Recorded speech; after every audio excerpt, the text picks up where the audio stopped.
নমস্কার। পশ্চিম মেদিনীপুর থেকে পুতুলের হোম কিচেনে আপনাদের সকলকে জানাই স্বাগত।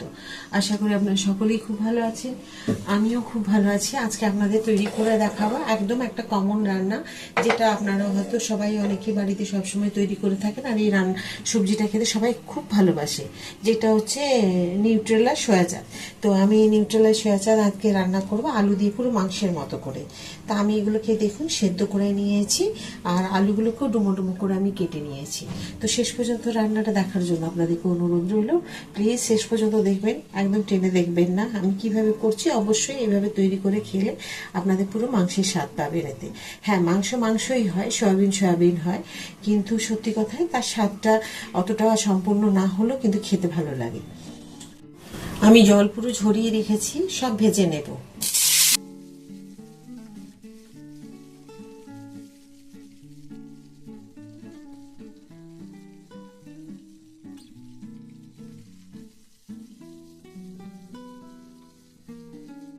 আলুগুলো খুব সুন্দর করে একটুখানি ভেজে নিয়েছি। তো এগুলোকে এবার আমি একটা জায়গায় তুলে রাখবো। আমি তেল,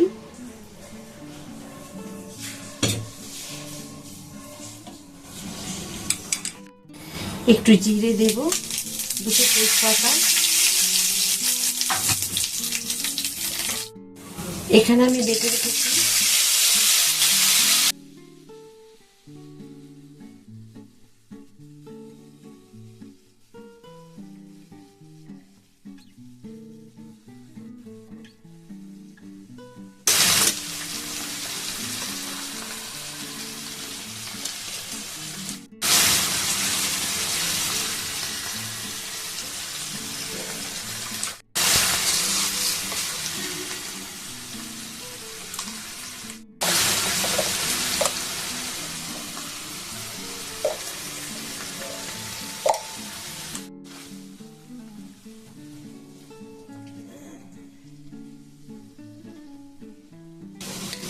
এখানে আমি মশলা দিয়েছি জিরে, আদা, কাঁচা লঙ্কা, রসুন, পেঁয়াজ আর টমেটো।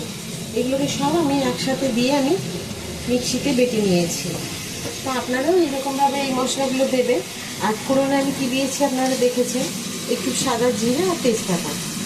ব্যাস, এবারে এটাকে তেল ছেড়ে যাওয়া পর্যন্ত একটুখানি কষিয়ে নেবো।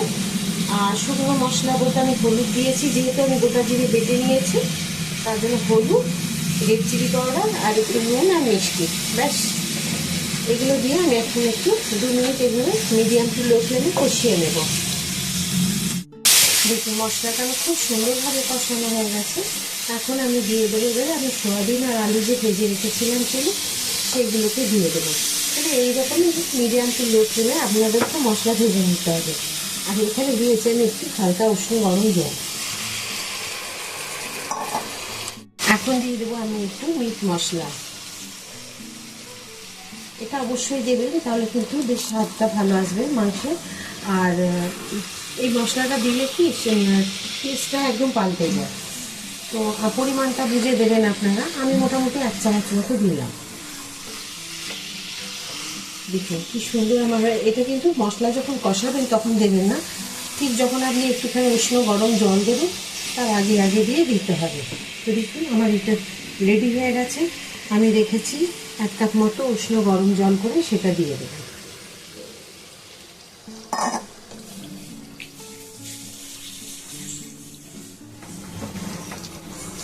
দেখুন, দেখলে মনে হচ্ছে যেন মাংসের টুকরো।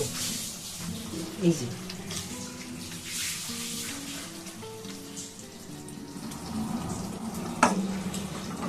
সোয়াবিন আমার পুরো রেডি হয়ে গেছে রান্না, খুব সুন্দর হয়েছে দেখতে। আর আমরা মাংস এরকমই কষা কষা রান্না করি।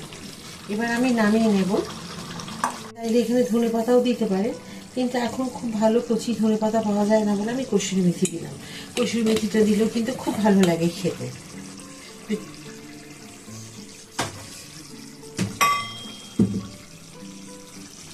তো দেখুন আমার রান্না একদম পুরো রেডি, খুব সুন্দর হয়েছে তরকারিটা। এই আজকে নিউট্রেলা সয়া চাল যে সয়াবিন বড়ি আমি রান্না করলাম, কেমন লাগলো আপনাদের? আশা করি আপনাদের আজকে সয়াবিনের এই রান্না আপনাদের সকলের খুব ভালো লেগেছে। ভিডিওটি যদি ভালো লেগে থাকে প্লিজ লাইক, সাবস্ক্রাইব আর শেয়ার করে আমার পাশে থাকবেন।